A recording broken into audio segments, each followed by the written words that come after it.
കവിതയുടെ പേര് പൂവൻകൊല. ഞാൻ തന്നെ എഴുതിയ കവിതയാണ്.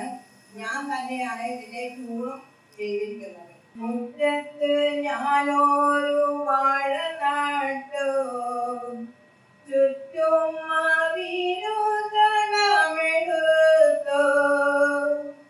നിത്യവും നന്നായി നനച്ചു പോന്ന്, വേണ്ട വളവും കൊടുത്തു പോന്ന്.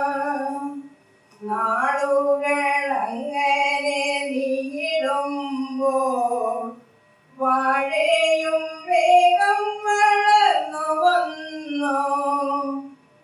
വാഴക്കൂടപ്പന്റെ തെങ്കുടിക്കാൻ അണ്ണാറ കണ്ണനും വന്നു ചേർന്നു. പച്ചക്കിളികളൊന്നിച്ച പോലെ പൂവൻകുലയൊരു കാഴ്ച തന്നു. സ്വന്തം പ്രയത്നഫലത്തിലെന്റെ സ്വപ്നങ്ങൾ